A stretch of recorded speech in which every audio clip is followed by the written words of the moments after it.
आप आइए, आगे चलिए। ये इस तरह से चल पाते हैं। तो आप हमेशा ऐसे बिस्तर पे रहते हैं क्या? हाँ जी, ऐसी रही, ऐसी रही। आप चल नहीं सकते? ना। थोड़ा अंधेरा हो चुका है, हो सकता है कि आपको कुछ चीज़ें जो है वो साफ दिखाई ना दें। ये कच्चा घर है इनका, कड़ी टूट गई है तो उसको रोकने के लिए सपोर्ट लगाया हुआ है, लोहे की रॉड लगाई हुई है यहाँ पे, ताकि ये जो है गिरे ना। ये इनका शौचालय हुआ। कैसे परिवार चलता है? तो हम तो वही बेलदारी मजदूरी करे लग जाए करते रहे। अब तो फिलहाल 10-15 दिन से बीमार पड़े हैं या हमारे ना गए। इस झोंपड़े में आप कब से रह रहे हैं? ठीक बात बताएंगे। ये तो हमारे बुजुर्ग ने बनाया हो। ये भी आपके हाथ का बना हुआ नहीं है? नहीं, इनको पेंसिल मिलती है ना, विकलांग पेंसिल, वो भी नहीं है। वो किसी को नहीं मिलती? तीनों भाइयों को किसी को नहीं। और तो और उनके पिताजी बुजुर्ग है, तुम देख लो, इनको भी नहीं है। किसी पड़ोसी ने हेल्प करी हो? चून हमारे घर से लिया, हमें कभी जरूरत पड़े दे दे, में कभी मनी नहीं करी किसी चीज की। मतलब आटा भी आपके यहाँ से आ जाता है कभी कभी? हाँ, भूखे सो जा बेचारे कभी कभार, हमें तो बहुत वो आवे तरस, है ना। कपड़े लत्ते बेचारे पे पहनने को ना, हमें पता हो कि कैसे कैसे रह रहे हैं बेचारे। कोई मदद नहीं करता इनकी, कोई भी। कुछ दिनों के बाद यहाँ पे तमाम नेता आएंगे, तमाम गाड़ियाँ आएंगी, नारेबाजी होगी, तमाम तरह के नारे यहाँ पे लगेंगे, लेकिन इस सच को कैसे आप जुटलाएंगे? सर 4.5 साल हो गए सरकार का कार्यकाल खत्म होने पे। तो ऐसा है कि सरकार के पास एक ही काम थोड़ी है, बाकी काम भी तो है, और भी तो कर रहा है। गांव के अंदर आवास मिले लोगों को? आवास मिले थे। आवास मिले तो क्या इस परिवार को आवास नहीं मिलना चाहिए था सही मायने में? हम बोल तो नहीं, ऐसा मिलना चाहिए था। प्रधान बन जा, वोट की नहीं आ जाएंगी, हम मकान बनवा देंगे, हम बनवा देंगे। कोई मकान नहीं बनवा बेचारे। मेरे को 24 साल तो मेरी शादी हो गई, तो भी मैंने इनको ऐसी मकान देखे यहाँ। देखो तुम्हें सामने बैठे हुए हो, सगळे बच्चे पंगे।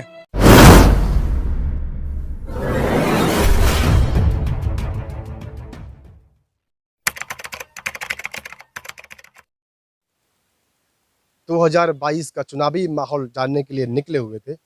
जेवर विधानसभा में इस वक्त मौजूद है। नगला हुकम सिंह में एक ऐसा परिवार रहता है 70 सालों से, जिस तरह का जीवन जी रहा है। अब आगे हम आपको वो दिखाएंगे।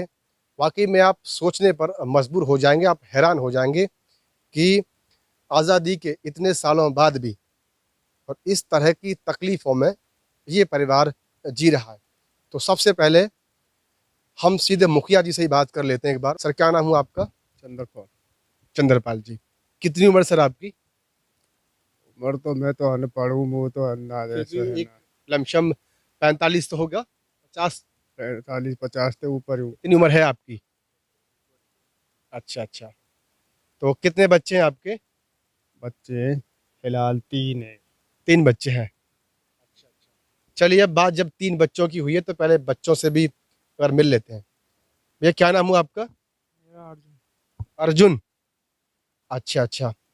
ये अर्जुन है, ये आपके बड़े बेटे?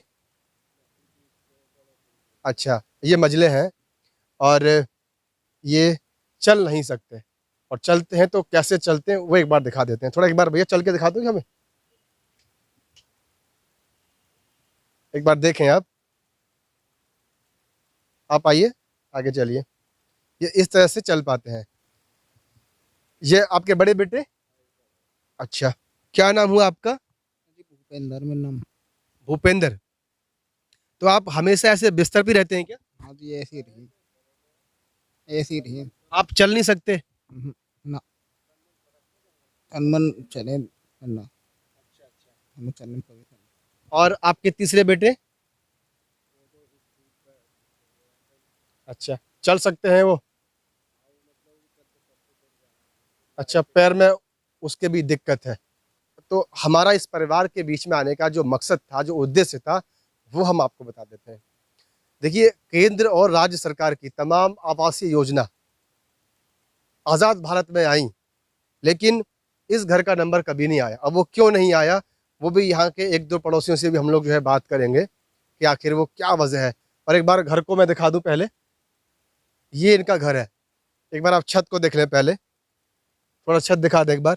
और इसके बाद हम अभी घर में एंटर कर चुके हैं और देखिए ये इनका घर है।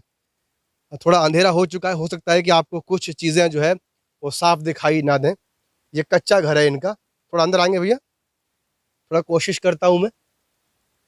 ये अच्छा, ये क्या लगा रखा है? ये इसकी रोक है क्या?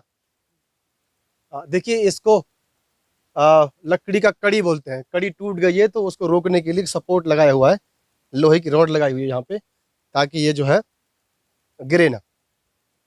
तो ये घर आप लोग देख पा रहे हैं, ये इनका घर है।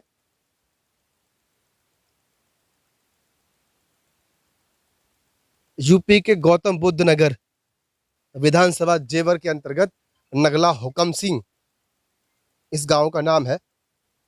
और एक बार यहां से भी दिखा दें, इसको भी दिखा दें एक बार। तो ये इस घर पे सिर्फ जो भी ईंटें होंगी तकरीबन 100-150 ईंटें लगी होंगी, सिर्फ ये जो दरवाजा है वो इनका। इसके बाद अब बात कर लेते हैं सरकार की सुविधाओं की। तो सबसे पहले बात कर लेते हैं शौचालय की। तो शौचालय पर चलते हैं। तो शौचालय के नाम पे ये इनका शौचालय, एक बार जरा भैया कैमरा लाएं इधर पे, एक बार जरा दिखा दें। ये इनका शौचालय हुआ। अच्छा, यहाँ इनका ये चूल्हा है, यहाँ पे रोटियां बनती हैं। तो सरकार की तरफ से आपको शौचालय या गैस की सुविधा मिली? गैस की मिली है खाली। अच्छा, गैस की आपको सुविधा मिल चुकी है। व्यवसाय आप क्या करते हैं, कैसे परिवार चलता है? वो हम तो वही बेलदारी मजदूरी करे लग जाए करते रहे अपनो। अब तो फिलहाल 10-15 दिन से बीमार पड़े हैं या हमारा ना गए। अच्छा, लॉकडाउन के समय किस तरह से आपका परिवार जो है चला था? एक बहुत भयानक स्थिति थी उस समय पे। टाइम पे भी हम मंडी चले गए, मेहनत मजदूरी करे तो हफ्ता के हफ्ता आते रहे। जो वहाँ कुछ बन जाओ है बाल करने दे जाए। देखिए, ये भी बड़े अफसोस की बात है कि जो पिता हैं वही अकेले कमाने वाले हैं, बेटे भी बराबर के हो चुके हैं, लेकिन अफसोस ये कुदरत का एक, इसको हम कहर ही कह सकते हैं कि बेटे उनके जो है वो पैरों से विकलांग हैं, वो ठीक से चल नहीं पाते, वो कुछ कर नहीं सकते। तो बच्चे भी जवान हो रहे हैं तो कहीं ना कहीं बाप के ही कंधे पे वो सारा बोझ है, उनके पालन पोषण का, उनके लत्ते कपड़े का, उनके खान पान का, क्योंकि ना तो उन्हें कोई काम पे रख पाएगा और ना ही वो अपने लिए अपना खुद का पेट पालने के लिए कहीं पे काम कर सकते हैं, वो सक्षम ही नहीं है। ये कुदरत का कहर कह सकते हैं इस चीज़ को। तो देखने वाली बात यह है कि राज्य सरकार और केंद्र सरकार की तमाम योजनाएं रहीं, उसमें से गैस का लाभ उनको ज़रूर मिला, बाकी की कोई सुविधा उनको मिल नहीं पाई। आवास की तमाम तरह की सरकार की योजनाएं होती हैं, लेकिन एक बात मुझे आप पहले बता दें, इस झोंपड़े में आप कब से रह रहे हैं? ठीक बात बताएंगे। ये तो हमारे बुजुर्ग करने बनाए हो। ये भी आपके हाथ का बना हुआ नहीं है? अच्छा, ऐसी कुछ परिस्थिति रही जीवन में या सिर्फ बच्चों की जो देखभाल है वो आपके सर पे आ गई कि बच्चे जब कंधे के बराबर हुए तो कुछ सहारा नहीं दे पाए, ये एक वजह रही जो कुछ कर नहीं पाए, या कोई और घटना घटी जीवन में, क्या रहा? और कोई घटना कोई ना घटी ऐसी। मतलब बच्चों के खान पान में ही जो कुछ कमाया बस उसी में लगा दिया, बच्चे कुछ कर नहीं पाए। अच्छा, गांव के जो प्रधान हैं वो कभी आते हैं यहाँ आपके पास? सही बात बताइएगा, वोट के लिए आए कभी मांगने के लिए? वोट के नहीं आवे, बाहर से बाहर चले जाएं। और कुछ 1-2 बार हमसे कही भी कि अब कि हमारे मतलब सरकार आन दो हम करवाएंगे। तो सरकार आई उनकी? और उनकी बीजेपी की 2 बार आ चुकी, लेकिन फिर तो कहे पीछे तो पुकार है, कोई ना सुने। फिर तो ना वो उनके संगवार आवे ना कोई आवे। मतलब आपने कोशिश करी लेकिन सुनवाई नहीं हुई, गांव के प्रधान भी नहीं सुनते ना। आप इसी गांव के हैं? क्या नाम हुआ आपका? योगेश। योगेश जी। अच्छा, कब से आप देख रहे हैं इनका ये झोपड़ा? ये झोंपड़ा मैं इसी थोड़ी सी पल्ली साइड मेरा स्कूल था, तो उसमें मैं 5वीं तक पढ़ा था। तो ये भाई मेरे साथ पढ़ते थे उसमें। तो ये 5 साल तो मैं यहाँ पर पढ़ा, तो इधर से जाया करता था इसको साथ लेकर। तो जब भी ऐसा ही था, फिर मैं इंटर तक पढ़ लिया, आज भी ऐसा ही है। और अब मैं 20-21 साल का है, आज भी ऐसे ही देखो, मैंने तो जब से जन्म देखो हुए मेरा, जब से ऐसा ही घर है। और बहुत ये मेरे जगह सारी बात तो ये है कि ये 3 भाई हैं, तीनों ही का पैरालाइज है, यानी कि तीनों पैरों से खराब है। एक बड़ा भाई है उनका, वो दोनों पैरों से है, और 2 छोटे हैं वो एक पैर से हैं। इनको नहीं तो सरकार ने कोई सुविधा दी है पढ़ने की, नहीं इनको सुविधा जैसे खाने की, घर मकान की आज तक किसी ने नहीं दी है। नहीं इनको पेंसिल मिलती है ना, विकलांग पेंसिल, वो भी नहीं है, वो किसी को नहीं मिलती? तीनों भाइयों को किसी को नहीं। और तो और उनके पिताजी बुजुर्ग है, तुम देख लो, इनको भी नहीं है। आपके ही बेटे हैं? हाँ, तीनों बेटा हमारे ही। तीनों बेटे को पेंशन भी नहीं मिलती? ना कुछ ना खाते कुछ ना मिला। बैंक में खाता है आपका? हाथ वाथ कुछ ना खुलवाया, कुछ ना मिलो बैंक में खाता है आपका? ना खाता। बैंक में भी खाता नहीं है। तो देखिए ये भी एक बड़ी समस्या है कि अगर कोई इनकी मदद भी करेगा तो वो मदद कैसे आएगी, ये भी एक बड़ा सवाल है। इसी गांव से हैं आप? अब तो वोट लेने के लिए तैयार है जामे, कोई कुछ नहीं करता। अब बताओ ये 3 इनके घर में नाच भी तलक का ना है, कोई आदमी कहाँ तक करेगा? करने के लिए तैयार भी कोई हो तो कोई कर नहीं देते। कभी कोई ऐसा समय आपको याद है कि जब इन लोगों के पास खाने के लिए भी नाज ना हो तो किसी पड़ोसी ने हेल्प करी हो? हम चून हमारे घर से लिया में कभी जरूरत पड़े दे दे, में कभी मनी नहीं करी किसी चीज के लिए। मतलब आटा भी आपके यहाँ से आ जाता है कभी कभी? हाँ, इतनी भी वो है रही है।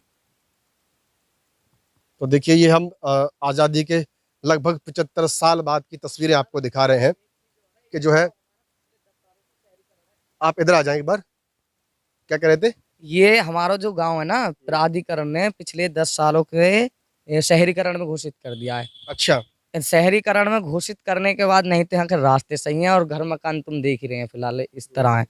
ये 3 बच्चे पैरालाइज होने के बावजूद ऐसे घर में रह रहे हैं और ना ही तो इन्हें कोई प्रधान की सुविधा मिली, प्रधान से नहीं किसी सरकार से मिली। और ये लड़का है यहाँ से 5 किलोमीटर गांव है, विकलांग है तो होए, पैदल जाता पैदल आता है 50 रुपए की मजदूरी पे, यानी कि टेलर के पास काज बटन करने के लिए जावे। तो बताओ गर्मी में चौमासे में जो पेड़ से अपाज हो, 5 किलोमीटर जाना हो, 5 किलोमीटर आना हो, बिल्कुल आप ठीक कह रहे हैं। किस और तरह की देखिए परेशानी से वो अपना जीवन और अपने उसको कष्टों को कैसे कैसे झेल रहा है। देखिए जो पैरालाइज होते हैं उनको जो है व्हील चेयर की भी जो है सुविधा दी जाती है ताकि वो आसानी से चल सकें और अपना जो शौच जा सकें। यदि उनको थोड़ा बहुत कहीं जाना हो तो वहाँ भी वो जा सकते हैं, लेकिन ऐसा यहाँ पे कुछ भी नहीं है। बेटी की शादी करी है बेचारे ने, जिन जैसे तैसे कर करके करी है शादी बेचारे ने। हाँ, और बेचारे ना कोई गांव में तो कोई मदद करने तो राजी। हमने तो खूब कली 1000-1000 रुपए दे के इनकी पूरे गांव में 3 गोहेगे इनके मकान ही बनवाते, ना कोई तैयारी ना हो तो कोई भी प्रधान तैयार ना हो तो कैसे भी कुछ सुविधा करने, कुछ भी नहीं। बेचारे रोटी बनाओ या मत बनाओ, किसी से कोई मतलब नहीं, भूखे सो जाए बेचारे कभी कभार। तो हमें तो बहुत वो आवे तरस, है ना। कपड़े लत्ते बेचारे पे पहनने को ना हमें पता हो कि कैसे कैसे रह रहे हैं बेचारे, ये कोई मदद नहीं करता इनकी कोई भी। क्या चाहती हैं? सरकार के नुमाइंदे आपकी इस वीडियो को देखेंगे, क्या कहना चाहोगी आप? इनकी मदद होनी चाहिए, घर मकान बनना चाहिए इनको, इनकी मदद होनी चाहिए। इनकी तो जगह भी चलेगी, इनमें तो जगह भी कितनी सी बची है इनकी, है घर का मकान भी इनको ना कहिए, यू गेट भी नहीं कहते कि इनको गेट ना आयु। कहाँ कर लिखड़ेंगे पड़ेंगे बताओ ये। हाँ, देखिए एक बड़ी समस्या है, वो उनके कुछ पड़ोसी हैं। तीनों ही पालक देगी, वो तो कती न चले, वो नहीं चलता कती भी। वो तो घर में ही बैठा रहे, एक बेचारा टेलर वेलर कर आवे, वो बेचारा बुखार में पड़ा, बुखार में पड़ा तो अभी किसी कोई भी इसकी मदद करने को राजी नहीं है। देखिए ये पड़ोसी हैं उनके, और हमको देख करके वो यहाँ पे आ गए। उन्होंने बताया कि कभी कभी जो है वो भूखों सोने की उनकी नौबत आ जाती है और आटा भी जो है वो पड़ोसियों से मांग के लाते हैं, तब जा करके खाना बन पाता है। तो एक बड़ी विचित्र तस्वीरें हैं ये। हालांकि हम सबका साथ और सबके विकास की बात भी करते हैं, बड़े बड़े नारेबाजी भी हम लोग करते हैं। और चंद दिनों के बाद यूपी की ये तस्वीर है, गौतम बुद्ध नगर जेवर विधानसभा के नगला हुकम सिंह गांव है ये। कुछ दिनों के बाद यहाँ पे तमाम नेता आएंगे, तमाम गाड़ियाँ आएंगी, नारेबाजी होंगी, तमाम तरह के नारे यहाँ पे लगेंगे, लेकिन इस सच को कैसे आप झुटलाएंगे, ये बड़ा सवाल है एक। चलिए और भी लोग हैं यहाँ पे, एक बार उनसे बात कर लेते हैं। अच्छा, ये कब से देख रहे हैं आप जो ये झोंपड़े में रह रहे हैं? ऐसे ही रहते हैं? ऐसे ही रहते हैं। इनके बच्चों के बारे में जानते हैं कि तीनों लोग पैरालाइज? हाँ, पैरालाइज। क्या करते हैं सर आप? कुछ नहीं कर रहा, पढ़ रहा हूँ फिलहाल तो। पढ़ रहे हैं अभी? अच्छा अच्छा। तो किस तरह से देख रहे हैं आप सरकार की जो व्यवस्था है, जो उपलब्धियों की जो बात करते हैं, यूपी की बात कर रहे हैं हम? यूपी की सरकार सही काम कर रही है वैसे फिलहाल तो। बाकी कुछ है जो जो बाकी लोगों के साथ शुरू से नहीं किया किसी ने, जैसे गांव के प्रधान थे, प्राधिकरण वाले भी नहीं कर रहे हैं। तो यही एक बात तो मान लो, नहीं बस सरकार ने सही काम किया। आपको ऐसा नहीं लगता कि जो है माननीय विधायक जी तक भी ये बात जानी चाहिए थी? कई बार पहुँच चुकी है, ये बात लिखकर हमें गाँव के व्यक्तियों ने दिए है वहाँ पे, हो सकता है अब आगे हो। उम्मीद है अभी? है। क्या नाम हुआ आपका?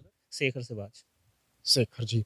अच्छा, तो आपके हिसाब से जो इनका जो एक एप्लीकेशन है तहरीर वो जा चुकी है विधायक जी के पास। 2-3 बार पहुंचा दिए भैया, अभी एक बार नहीं 2-3 बार दिए। सर 4.5 साल हो गए सरकार का कार्यकाल खत्म होने पे। सर ऐसा है कि सरकार के पास एक ही काम थोड़ी है, बाकी काम भी तो है और भी तो कर रहा है वो। एक इसी काम को थोड़ी देखता रहेगा, एक बार बताओ। तो यार पहुँचाएंगे करेंगे, ऐसे थोड़ी है कि एक साथ ऐसे काम करें। तो आप बाकी बात तो देख, एक चीज़ बस सरकार से एक ही चीज़ का फ़ायदा करें। हमने तो तेरी कोई नहीं, इस वाले विषय पे हमें बात नहीं करनी, कोई नहीं, वो अपनी बात जो कह रहे हैं। बाकी और सरकारों की भी जब और सरकारें रही थी जब भी नहीं हुआ ये काम। तो बिल्कुल ये आपका पॉइंट है। पहला पॉइंट कि अगर आप चलो बीजेपी की बात करते हो कि बीजेपी की सरकार थी, कुछ नहीं हुआ बीजेपी की सरकार में, तो बाकी और सरकारें भी नहीं थी, उन्होंने क्यों नहीं कराया? वो भी तो करा सकते थे। इससे पहले बिल्कुल, हमारे यहाँ से बसपा के विधायक रहे थे, उन्होंने भी कुछ नहीं किया। उन्होंने तो गाँव के बारे में कुछ नहीं किया, गाँव की सड़कें ही नहीं बनाई। सरपंच गांव में होता है इधर? पिछले 7 साल से तो नहीं है। 7 साल से नहीं है। नहीं, 7 साल से हमारे कोई सरपंच नहीं है। तो ये भाई साहब थे, क्या नाम है आपका? शेखर से बस। तो शेखर जी का कहना है कि जो है पिछली साल योजना थी वो तो अखिलेश यादव जी की थी, वो बोल रहे हैं वहाँ के विधायक वो थे। अच्छा आप एक बात बताएं शेखर जी कि आपके गांव के अंदर आवास मिले हैं लोगों को? आवास मिले थे। आवास मिले हैं तो क्या इस परिवार को आवास नहीं मिलना चाहिए था सही मायने में? हम बोल तो नहीं, ऐसा मिलना चाहिए था, वो ऐसा नहीं हुआ है, ये उनका तरह गलत था, बस ये बोल रहा हूँ यार। गलत था। गलत। तो शेखर जी का कहना है कि जो आवास तो मिले लेकिन इनका नंबर इसमें अभी नहीं आया। कोई सोचता नहीं है कोई प्रधान बन जा वोट के नहीं आ जाएंगे, हम मकान बनवा देंगे, हम बनवा देंगे। कोई मकान नहीं बनवा बेचारे को। मेरे को 24 साल तो मेरी शादी हो गई, तो भी मैंने इनको ऐसी मकान देखा यहाँ पे। ताऊ जी एक बार उनसे बात करते हैं कि गांव में आवास योजना आई थी। हमें तो पता ना आई होगी तो प्रधान पी गए होंगे बेचारे के। आज तक तो ऐसे किसी प्रधान ने कुछ करवा के दिया ना है, जो कि तुझे तो आज सामने दिख रहा है। भाई इतने बड़े तो हम हो गए, तुम देख लो 55-60 साल की तो हो गई उम्र है, जो कि तुम ही आए हो। तो एक ताऊ जी आए हैं 55-60 साल की लगभग उनकी उम्र है, वो भी कह रहे हैं कि जो है ये बिल्कुल वैसे ही है जैसे और तो पहले था। तीनों बच्चे अपंग हैं, आज तक कोई पेंशन नहीं, कोई सरकारी सुविधा नहीं। प्रधान की चाहता तो इससे रिक्शा आया, और देखो तुम्हें सामने बैठे हुए हो सगळे बच्चे अपंग हैं। कोई पेंशन थैलसिन बेचारे दिन कैसे गुजर कर ही रही है गांव बस्ती की वजह से। तो और का यही है। तो देखिए एक बड़ा सवाल है कि उनके जो फादर हैं, जो तीनों बच्चे हैं, वही उन्हीं के कंधों पे जो है वो तीनों बच्चों की जिम्मेवारी भी है और परिवार का पालन पोषण भी है। तो एक बड़ा सवाल है ये सरकार के जो क्षेत्रीय नेता हैं उनके लिए भी और जो गांव के सरपंच हैं उनके लिए भी। बहरहाल ये गांव जो है भाई साहब के मुताबिक 7 साल से जो है वो प्राधिकरण में है, सरपंच यहाँ पे नहीं होते हैं। लेकिन सवाल ये भी है, अगर उच्च स्तरीय नेताओं की बात करें तो पहले बसपा का भी यहाँ पे शासन रहा, सपा का भी शासन रहा, आज भाजपा के विधायक हैं यहाँ पे। क्योंकि सवाल तो सबके लिए बनता है। तकरीबन उनके पिताजी के समय से ये लोग जो है झोपड़ी में ही रहते हैं। पिताजी के भी आ गए जी, इसके पिताजी के आगे भी इसमें ही रहे हैं। पिताजी, हाँ मैं वही कह रहा हूँ कि उनके पिताजी के सामने भी जो है यही झोपड़ी थी जैसे इसको आप आज देख रहे हैं। बहरहाल ये वीडियो अगर समाज सेवियों के तक पहुँच पा रही है, हम राजनीतिक लोगों पे उतना भरोसा तो नहीं करेंगे, लेकिन तमाम पूरे देश और विदेश के जो लोग हैं वो हमारे इस चैनल को देख रहे हैं। तो एक गुजारिश है आपसे, अगर आपका कोई अकाउंट नंबर हो तो बैंक का, देखिए अभी कोई इनका अकाउंट नंबर नहीं है, और यदि आप चाहते हैं कि इस परिवार की मदद हो और किसी भी तरह से आप जिस तरह से भी सक्षम है, अगर आप इस एरिया से कहीं ताल्लुक़ रखते हैं, गौतम बुद्ध नगर का जो एरिया है जेवर विधानसभा नगला हुकम सिंह, अगर आप किसी भी रूप से सक्षम है और इस परिवार की मदद करना चाहते हैं तो अभी इनका कोई बैंक खाता तो है नहीं, बाकी आप हमें संपर्क कर सकते हैं। हमारा जीमेल आईडी और व्हाट्सअप नंबर आपको चैनल पे मिल जाता है। हमें इस परिवार के बारे में पता चला तो हमको ऐसा लगा कि हमें उस परिवार के बीच जाना चाहिए और दिखाना चाहिए कि आज़ादी के 75 साल बाद भी ऐसी तस्वीरें देश के अंदर हैं। धन्यवाद।